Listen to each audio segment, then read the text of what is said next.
So until this point of time, we have seen in Bhagavad Gita that Krishna, the conversation between Krishna and Arjuna, Arjuna gives different reasons that how, like, fighting in Kurukshetra battle is going to cause him more unhappiness. It's going to it will be a cause of suffering. It will be miserable for him because he's going to lose his relatives and he will be subjected to the sinful reactions and different. They are listed like 5 reasons are listed where Arjuna puts forth in front of Krishna, and Krishna has been listening to that conversations. And finally, when Arjuna accepts Krishna as Guru and asks his opinion, then Krishna starts speaking.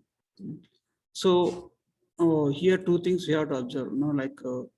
Any situation, there are different perspectives of seeing it. Okay, so what is the best way to take action in what level is depends on the maturity of the person. If the person is not matured enough, then he will actually put the same effort, goes through the same situations, but he will end up achieving very little. That's why, see, our Vedic culture is designed in such a way that you can get most out of your life, not only like just material benefits or material gains, but also Hare Krishna.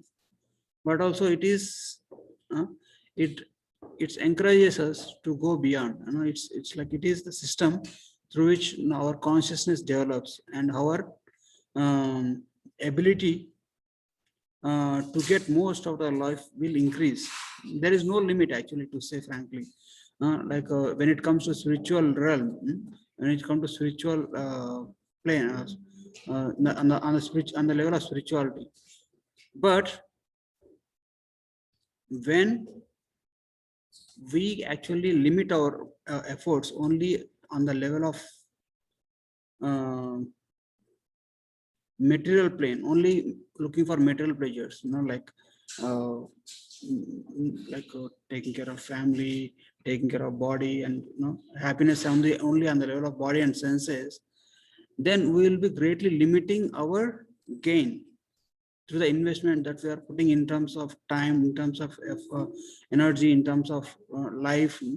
So, and Bhagavad Gita, in Krishna being Suhrutam Sarva, he is the well-wisher of every living entity. He says, Krishna says, Aham Bija Pratapita, means Krishna says, I am the father of every living entity, and he expects, he wants his children to gain most out of it, most out of the effort that they are putting in life. So that's why he gives the instructions in Bhagavad Gita. And until this point of time, you want to join, or you can sit down. So until this point of time, Krishna has been listening to Arjuna, and Arjuna gave different reasons why he cannot fight the battle of Kurukshetra. So here, now from this verse onwards, Krishna starts giving his reasons why, his opinions, because Arjuna was saying the incidents in certain perspective. Now Krishna shows Arjuna in different perspective, like how you can see the situation in different perspective. So Krishna first starts with karma kanda, means just like business deals, what is gain and what is loss. So how acting in this situation is more gainful for you rather than not acting, rather than giving up the war. So now here in this session today, we'll be discussing about performing prescribed duties. So Arjuna, being a Kshatriya, his prescribed duty is to fight and establish dharma, to establish righteousness. And Arjuna is he sees the situation. He sees how if he fights and he's going to kill his own family members, that's why it is going to be loss on personal level and also loss on social level also. He thinks, he imagines that it is going to be a unhappy situation. So now Krishna convinces him in the verse number 31. So verse number 31 says, Swadharmamapi chaveksha na vikampistumarhasi dharmyadhi yuddha shreyonyat kshatriyasya na vidyate. Even considering your own duties, you should not be fearful. There is nothing better for a warrior than to fight for the right cause. Sorry. So here Krishna is saying, considering his own duties, because here Arjuna is fearful of losing of his enjoyment. So considering his own duties, like basically as per his duties, he should actually fight for the right cause. So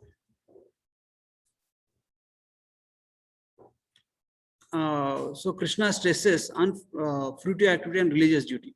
What is religious duty? Religious duty is like fruitive activity means what is gain and what is loss. How you are going to gain more in this instant, and what is religious duty means in those days the varnashram system, the system of which varna you belong and which ashram you belong is given very high priority. Means like you will have certain specific duties to perform, just like Brahmanas will have Brahman duty, Kshatriyas will do Kshatriya duty, Vaishyas will do Vaishya duty, and Sudras will have Sudra duty. And also with respect to the advancement, means what stage of life he is in.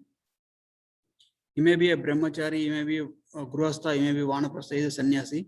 Everybody has certain duties, certain responsibilities to take care of.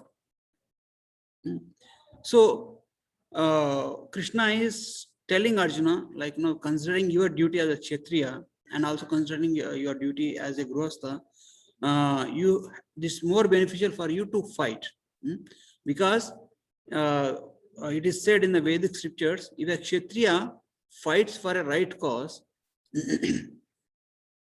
and there are two possibilities: he may win or he may lose. Like in those days, it is like Kshatriyas used to be very high-spirited personalities, and anybody challenges Kshatriya, then he has to come and fight. And fighting will be such that not like this kind of thing, just losing arms and losing parts of body and surviving like that. They won't do like that. Either he will be living or he will be dead. So that kind of thing, that Arjuna is going to bring the chair, please.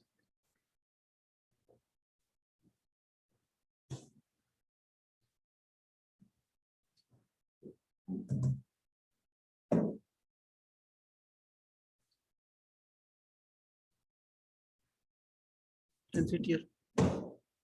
Can take this chair.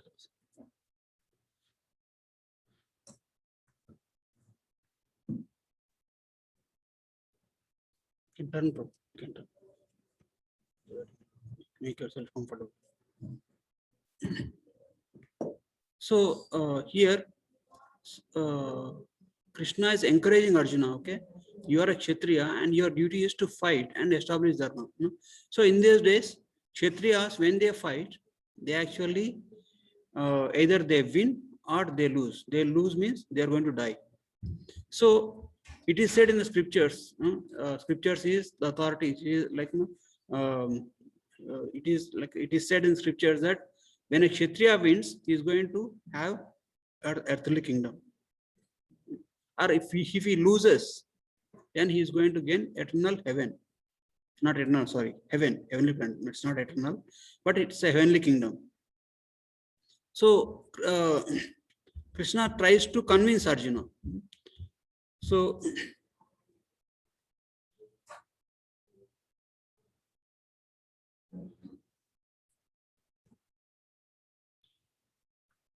that kind of warriors,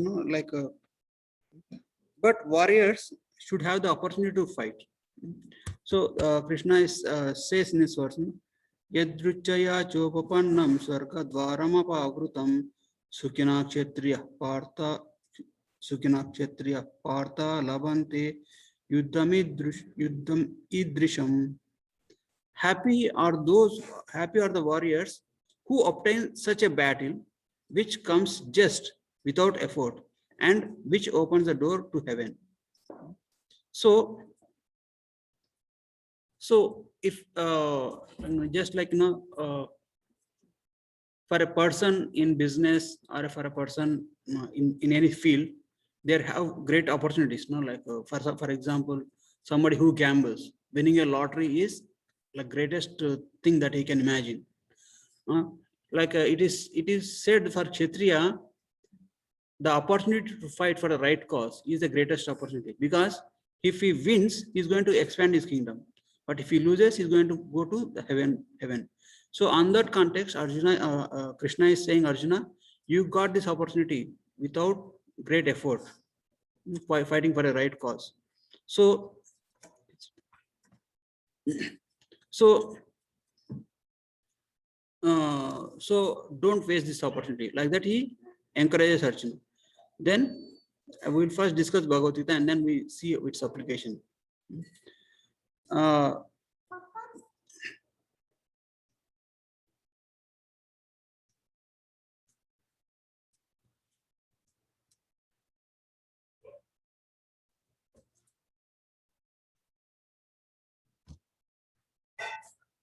Ata chetvam mimam dharmyam sangramam na karishyasi tata swadharmyam kirtim cha itvam papam avapsyasi.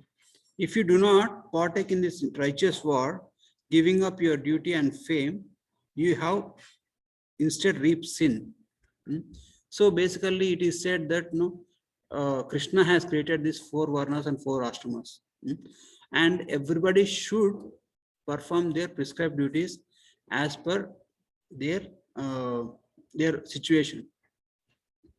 And if they fail to perform, like then they'll be getting sin. Either they will be degrading in this life, and also they will be getting sin as per Krishna's instruction. So as a Brahmana should be always righteous and maintain his purity, and he should teach others. As a Kshatriya, he should always protect the somebody who needs protection, and always establish dharma. And Vaishya should actually produce wealth and distribute among other varnas, and Sudra should assist others. So somebody, when we say that like this, then like no, there's I encountered some kind of people.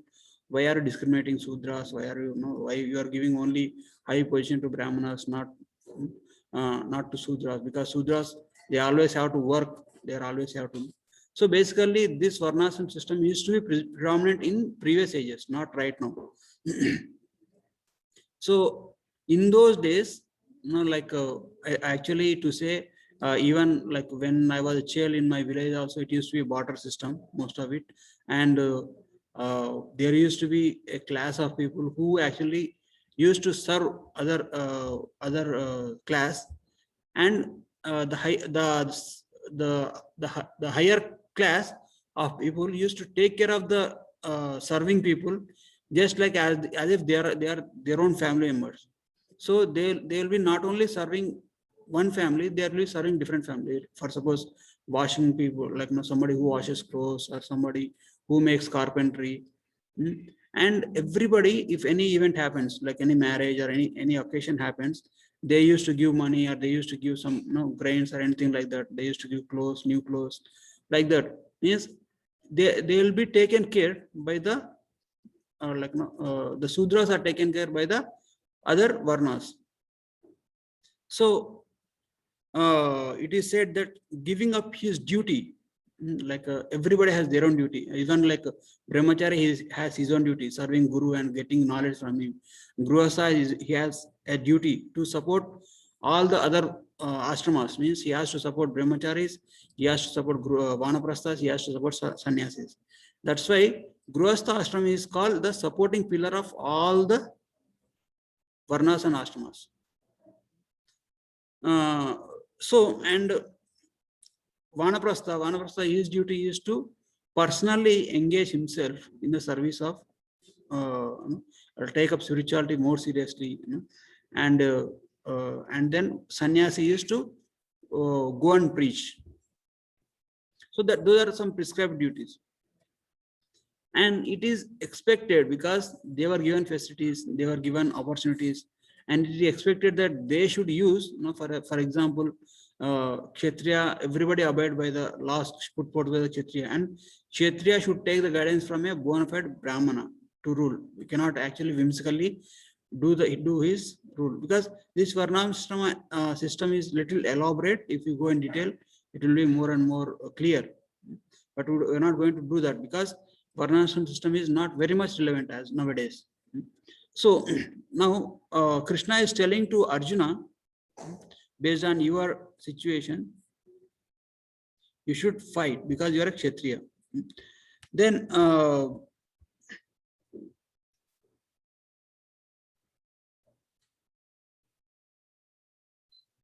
what's number 35? It says the great warriors. Akirtim chapi bhutani katayishyanti te vyayamam.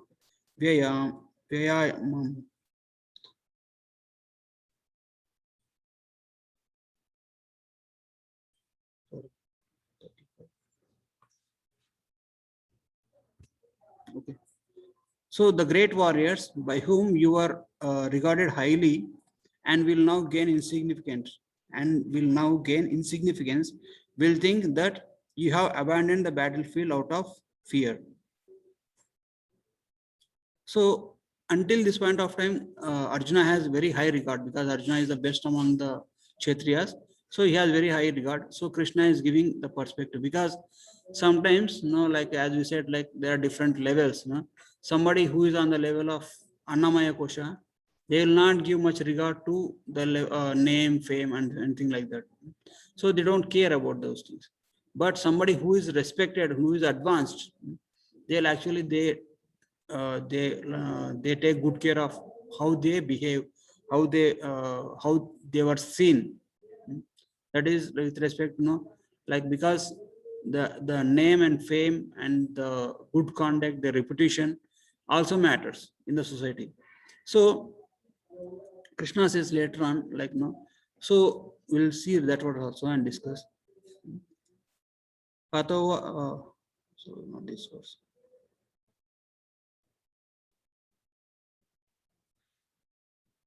Avach. So 36. Avachyavadamsha bahun vidishyanti tavahita nindantasta samartyam tato dukkataram nukim. So he says they will speak many unspeakable words about you, criticizing your abilities. What could be more painful? So basically, and we'll finish this one also. Hatava prapsase swargam jitva va bhoksase mahim tasmad uttishta kaunteya yuddhasva krita nishchaya. So this is the entire verses for this session. So now Krishna is showing to Arjuna, like, if you give up the war, people who regarded you, who respected you, you will lose respect in their terms. Because see, if a businessman will have a high regard for a successful business person, because they'll take him as an inspiration. A successful professional will be inspiration for some other people, and they respect him very, in high regards. And so when that kind of person gives up or acts irresponsibly, he'll lose the respect for which he is regarded. So he's showing that, like, for a person who is respected, losing respect is worse than death. That's why it is said, like, when you where you lived, selling flowers, selling like something like, very high commodity. You should not live there selling cheap commodity, because you'll spoil your reputation. So that's why, like, name and fame like for a person in the material world is also given high importance. So Krishna is showing like now giving up the war. Arjuna's in terms are like he wants to give up the war only because he doesn't want to kill his own relatives. So, but the other party won't think like that. This person is a coward because just seeing our vast army, he got fearful and he got, and then out of fear, he fled away from the war. That's how they are going to call him. So they, Krishna will personally tell that, no, personally shows that aspect also. And then further he counsels.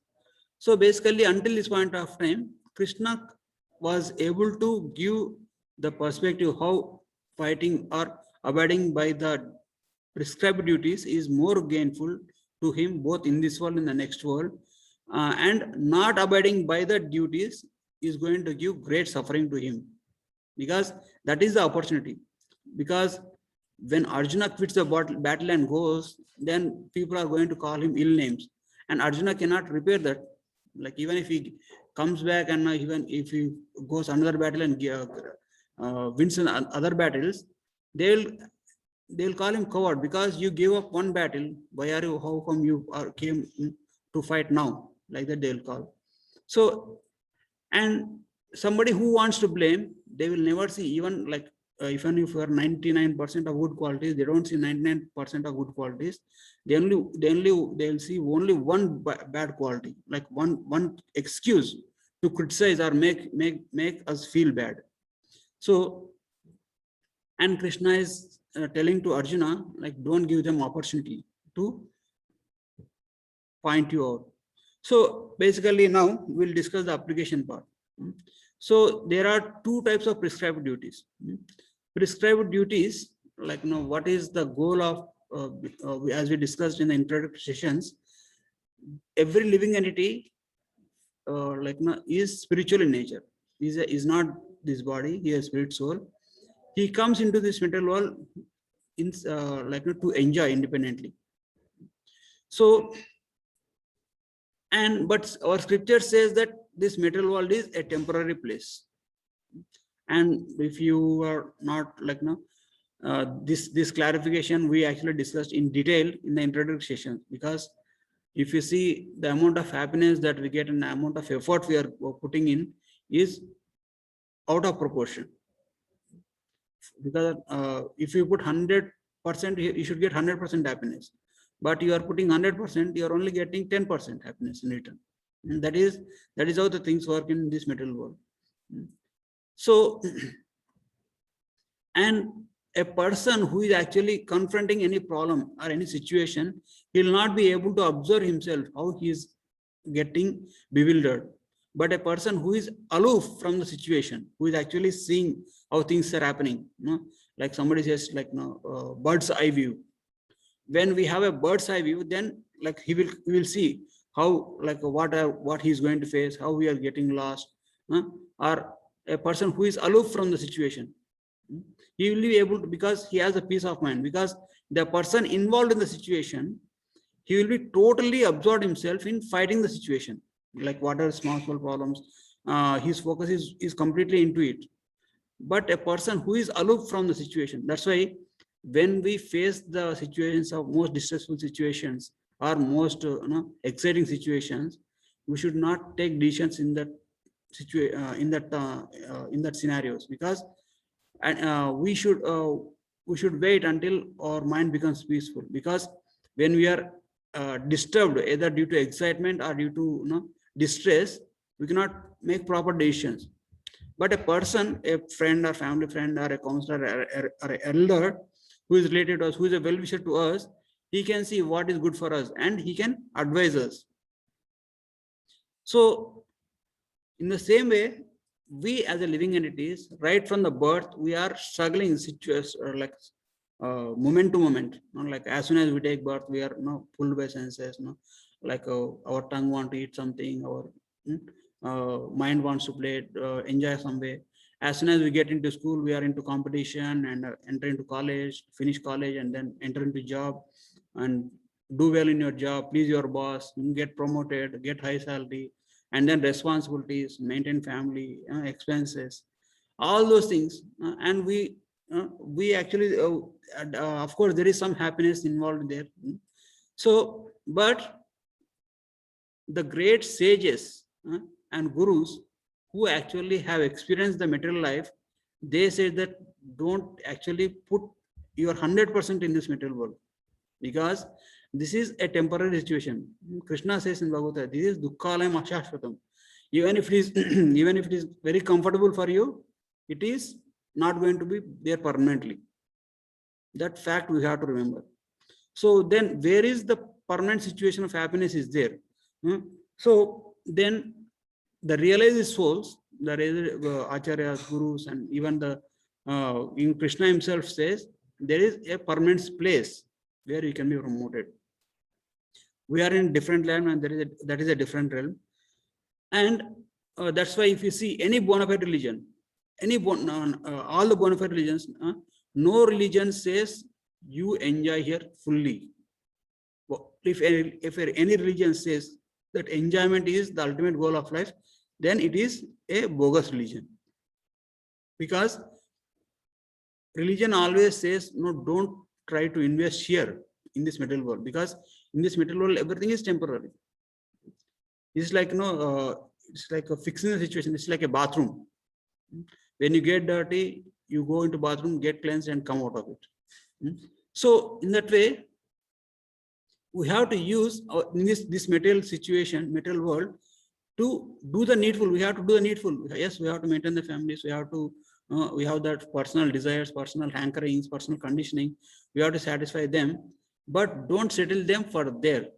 Just like, it won't take much effort, because the amount of effort that you are keeping to balance out, to maintain your body and your status or your family, everything remains the same. Little bit, swalpam upayasa dharma se trahato mahato bhayat, means little bit endeavor in terms of spirituality is going to spiritualize entire of our life. So that's why that kind of spiritualizing our life is called paradharma, means that is the highest dharma. And another dharma is aparadharma. Aparadharma means the dharma related to our materialistic duties. So paradharma is based on like recognizing that we are not this body, we are a spirit soul, and our endeavor in the process of paradharma is like both the goal and the means are same. Means like when you engage yourself in the process of devotional service, you are engaging in the process of devotional service only to achieve more and more devotional service, to get more and more connected to Krishna. And it will lead to the perfection of human life as per the scriptures, as per the great acharyas, as per Krishna's instruction in Bhagavad Gita. And aparadharma is also required, because we all have material bodies, and we have to perform more materialistic duties also. Being like we have a body, we have to feed body, we have to take care of our body, we have to cleanse our body, and there are bodily demands. We have to satisfy our bodily demands also. But for a person who is on the bodily platform, these prescribed duties are very much applicable, like prescribed duties of varna and ashrama. So that person will gradually, elevate himself, improve his consciousness from becoming a brahmachari, grihastha, vanaprastha, and finally sannyas. All his ashrams, he focuses on, like he learns through experience. Like there is not complete happiness in this material world, and he sees through his experience, through his personal evidence, personal experience, he sees that there is I should aim for something higher. So that's why in the Vedas there is karma kanda section. Karma kanda means performing ritualistic activities. Like if you want go to heavenly planets, you do this yajna. If you want to have nice prosperity in this material world, you do this homam or yagam. Or something like that. Like if you want nice progeny, you do this rata, something like that. So that is called karma kanda section. So, and after karma kanda section, then comes jnana kanda. Then comes Upasana Kanda. Upasana Kanda means Bhakti Yoga process. Means person who tried all the aspects of Karma Kanda will finally get frustrated. That is said in many scriptures. If you say, because see, we can personally experience. Because when we are a child, we used to have like some hankering. Okay, like I have to have like a sweet or something like that. Or we'll grow up little bit more. Then we'll think, okay, I need to have bicycle or a bike. As soon as we get a new bicycle or bike, and we'll be enjoying for a few months, and after that we lose taste with that object, and anything new will that hankering will go off, because that object cannot give unlimited happiness. Object has limitation. It can give only this pleasure only for certain amount of time, watching movies or going places or acquiring new properties, getting newer and newer cars, getting new jobs, and nice dresses, everything, anything material you take. If you see, there are some European countries, like I think it's Denmark. I think their GDP is very high, and everybody is well situated. Everybody is fully employed, 100% employment, no financial problems, no health problems, and their the weather will be so good. The countries like Switzerland and all, their situation is so nice, materially comfortable when compared to the other third world countries. But in the happiness index, they are very low. And the suicide rate is very high. Why? Because that is a proof that material pleasures and material happiness have a limitation. It is not last. It doesn't last long. So, but the problem with the Indians or the problem with the third world countries, they think that, okay, I don't have that object. That's why I'm suffering. That's why I don't have satisfaction. Let me gain that object. Then they will work so hard. They will spend all their effort, the time and energy in that. And then after getting that object, then they'll say, okay, it can only give happiness for some days. Then they will realize that there is no lasting happiness. So, and in that course, they lose lot of their lifetime. They lose lot of their energy. And and finally they realize that, yes, this is not like. That's why Vedas first put the Karma Kanda section first. And the person who tries everything, like he gets a nice family, he gets nice wealth, he gets nice everything, whatever he desires, he will get by performing, by following the right procedures. And it is said that many kings, who are very successful, they actually, after getting all those things, they get frustrated and then they leave it, and then they take up to the Vanaprastha ashram.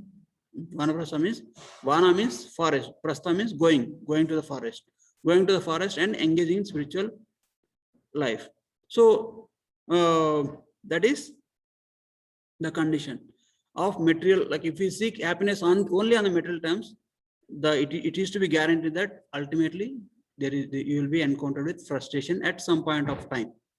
So we don't have to wait until that point of time. We should actually give certain time, give certain energy for ourselves, so that we can spiritualize our life right from the beginning, so that we don't get frustrated, we don't reach the point of frustration. And like by engaging, so we gradually not only grow materially and professionally or socially, we also grow spiritually. When we grow spiritually, then we'll have well-rounded personality, well-rounded lifestyle, so that ultimately when a point comes, like, yes, there is no pleasure in the metal, like you'll come to know that right from Bhagavad Gita or any scriptures, that the material pleasure is not ultimate pleasure, but only thing is you have to experience it. And that as soon as that experience comes, your dedication and your conviction, yes, this is true, there is no much material, the ultimate happiness in the material world, that is true, then you'll take up the spiritual life. And when we take up spiritual life, then okay, you don't get taste in the material world, material wealth. Then you will come to spiritual life. And as soon as you take spiritual life, take up chanting, take up meditation and everything, you don't immediately get the result. Spiritual process takes time. An unfortunate situation, the person who is not connected to spirituality right from the beginning, they will not have that much patience. Okay, I'm not getting anyhow pleasure from the spiritual life, then I'll go back to my material life. And that's why if you see many our sannyasis, there are many famous successful business people, they meet the spiritual leaders, and what they say is, see, I know that material pleasure is not the ultimate, but I don't know anything else to do. So that's why I'm just earning money, but I don't know why I'm earning, what for I'm earning. It's not giving me any pleasure also. So that is the situation that the materialistic people is going to end up in. So when we dedicate certain amount, even sometimes spiritual life may seem to be very irrelevant. It's like, it's like a vaccine, right? How vaccine works? Vaccine, when we get vaccinated, we don't see the effect of vaccine in us, but we don't know how much vaccine is fighting, how much vaccine is helping us. So if we take a spiritual life, personally, you don't get any material profit. No, you don't get promotion because you are practicing spiritual life. You are putting extra hours, you are putting extra effort in your spiritual life. But you can see immediate effort in your lifestyle, in your peace of mind, in your the way you deal with the situations, like your stress will go down, your emotions will be very well balanced, and you will have the well-rounded personal satisfaction in us. But this is a time-taking process. Anything which is valuable doesn't come very fast. So there are 4 varnas and 4 ashramas. These 4 varnas, there are prescribed duties as we discussed them. So, but these 4 varnas and 4 ashramas,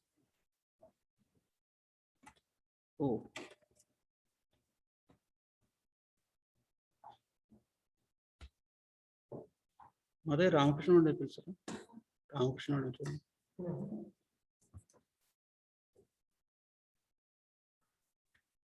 Just a minute.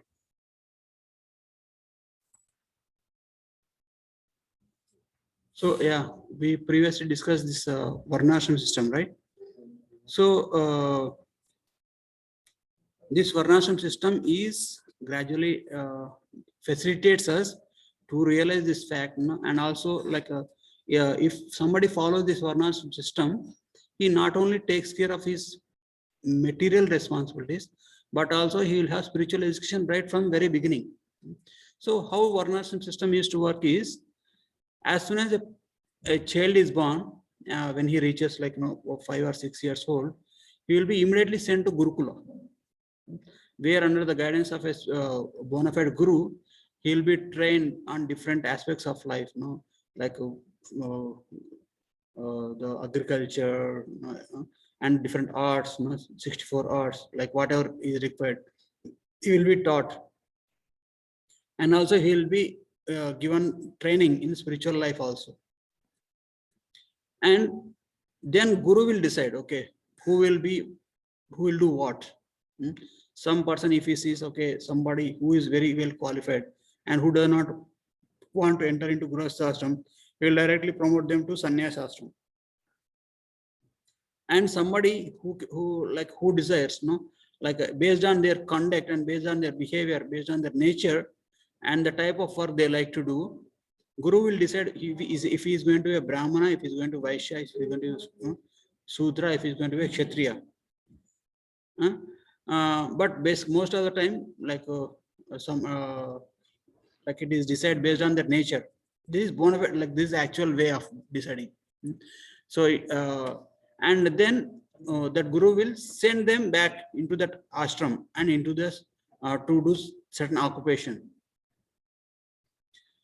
And when they experience it, then they will actually progress in the spiritual life.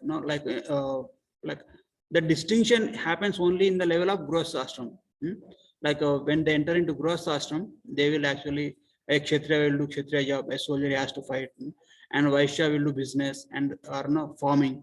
and Sudra will assist other classes, and Brahmana will do teaching and like that, the preaching program, or like performing yajnas and yagas, like that. So, and then that is the system.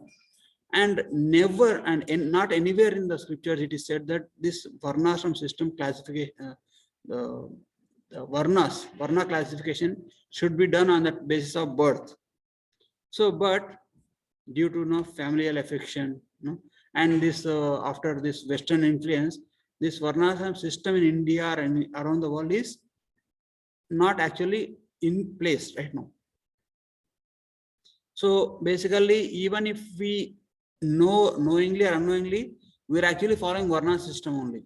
Because if you see, like if we take any institute, there will be one manager, and there will be some military persons or police officers, and there will be who can protect the organization, who can protect the entire system. Or if you take any organization, there will be manager. Manager is administrator. Is a Kshatriya mentality. And our business people are there. They are Vaishya people. And farmers, they produce. So basically, they generate wealth. Businessmen are not like all these we see around, and they are skilled workers. Not skilled worker. They are like scientists, professors. They are like Brahmanical in nature, because they are very well equipped with the knowledge, and they can teach and they can help others. And most of the persons who actually does job, employee, or who cannot actually make their own system, then they will actually join in one of the systems. Like somebody is getting a employment, or assisting someone else in their business, is comes under the category of Sudra. So we should not a system, when it has to perform very well, it needs support of everybody. It's not like a system is never individual. A system is always collective. So that is a perverted version of varnashram system. So, but this system is not conducive for the self-realization. It only focuses on material well-being, but not on the spiritual well-being. So that's why there is a better alternative that is given in the scriptures, that is called Daivi Varnashram. Daivi Varnashram is an adaptation of Vedic Varnashram system. Means it is the changed version of the Vedic Varnashram system. So in this Varnashram system, everybody's life will be centered around, everybody's life will be focused around serving and connecting to Krishna through their prescribed process. Means anybody can do, like for suppose in the Vedic Varna system, what used to happen, like a male person of the family used to go get training from the guru and then come to the family, and he used to marry, and and women were, when they were young, they used to be trained, they used to be educated by the father, and when they are married, then they will be in the association with the under the protection of husband. So, but now in this system, like there is no bona fide Brahmana, there is no bona fide Kshatriya. Everybody is doing different things.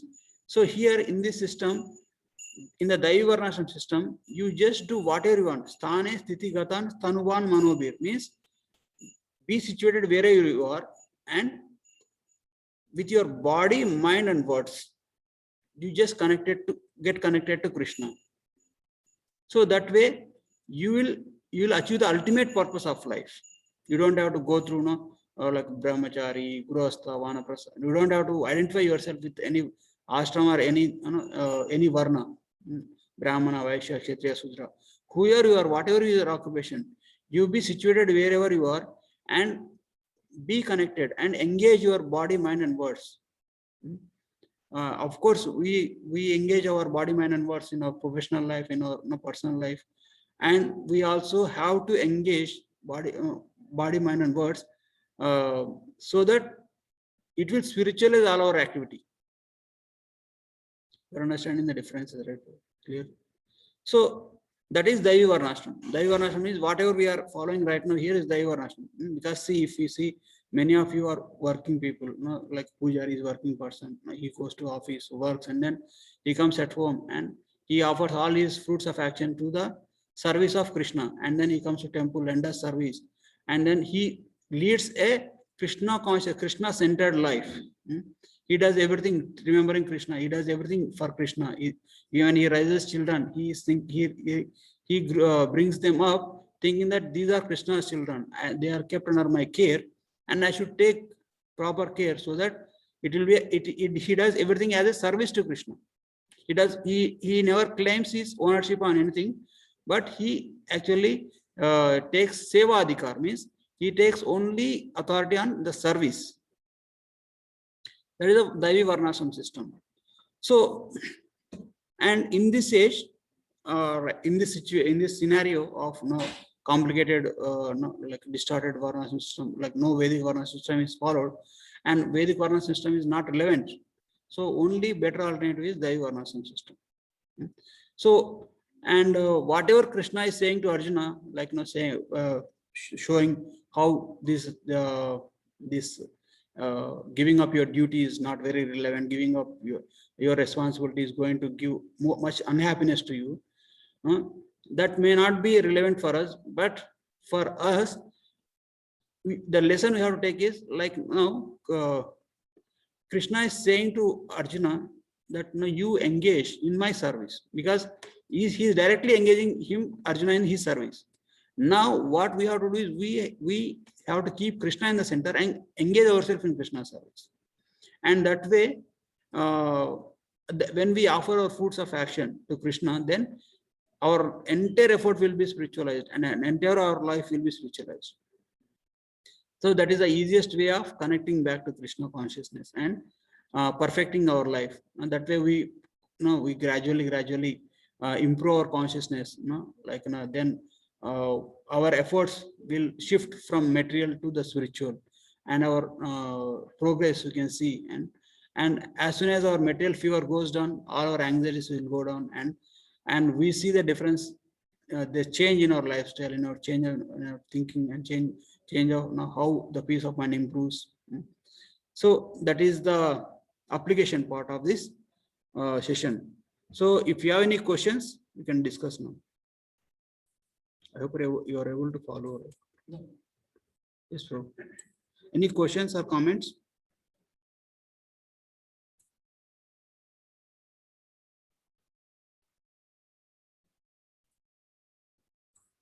You have any questions, from?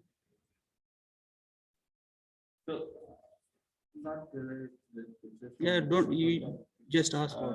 We had that 4 phases, right? Brahmacharya, Grihasthashrama, Vanprasthaśrama, and Sannyasashrama. Yes. Yeah. Yeah. Those are like stages of life. That is applicable here also, because see, Brahmacharya Ashram is student life. And after Brahmacharya Ashram, you will enter into Grihasthashrama. And after a Grihasthashrama, retirement life is Vanaprastha. And after retirement, if he actually decides to go and then leave Vanaprastha also, then is one further step is Sannyasashrama. Sannyasashrama means he will just actually it is said that Bhagavad Gita says that Antikale cha mameva smaran mukta kalevaram yah prayaschanti samadbhavam yatina satsamshya, means yam vapi smaran bhavam tajatyante kalevaram tam iti kaunteya, means whatever he remembers, whatever his mind is attached at the time of death, that state he will attain without fail. And Krishna says, if you remember me at the time of death, you will come back to me. So the intelligent Grihastha, what he does is actually after Vanaprastha, after his retirement, he will engage himself severely under the in spiritual life, and then at the end of if he senses that his death is nearing, he will actually detaches himself from active business and he will take to preaching, or he will take to Krishna conscious activity, so that he can be able to remember Krishna at the time of death. So remembering Krishna at the time of death is the ultimate perfection of human form of life, because we as in our material life, the like no, material life is like a preparing our consciousness, and death is like examination. What is the passing of that examination means remembering Krishna at the time of death, because whatever the highest thought that you can get, highest profit or highest result that you can get through your preparation of human life is to remember Krishna at the time of death. Like if you engage all throughout your life in Krishna service, thinking that whatever you are doing, you do as a duty, as a service to Krishna, then you will definitely, even if you are not able to remember, Krishna says, then I will come personally and reminds him about to remember me, and then he will takes back to Godhead. So then Vipindra was here, he's saying that when we get, when we are talking about that reincarnation, right? Like how one life to another life, we change the bodies. So, and Prabhu was saying that when we get human form of life, we don't go back to the animal life. That is not true, actually. Scripture says there are many examples in Bhagavatam also. No? Like Maharaj Indrana became elephant in his next life. King Bharat, he became deer in his next life because of wrong remembrance at the time of death. Not Maharaj Bharat was the example. So, so there is a good chance that we become animals also if you are not properly, our consciousness is not proper. And our goal is to remember Krishna at the time of death. So that's why many devotees, they don't stay with the families. They actually get aloof. They, after taking retirement, they go to Vrindavan and spend their life. So that, like, see, when we at the time of death, when we are living in the body, then there is a good chance that we remember our family members only. Our mind attached to family only. But if you are away from the family, out of mind, out of sight, out of mind. So that's how they try. That they are very serious devotees. So, but this Varnashram system is a gradual process of progressing, like improving our consciousness, so that like we'll be able to achieve the ultimate perfection. So, anybody have any more questions? Hare Krishna. We will end it here. Thank you all very much. Grandra Srimad Bhagavad Gita ki jai, Srila Prabhupada ki jai.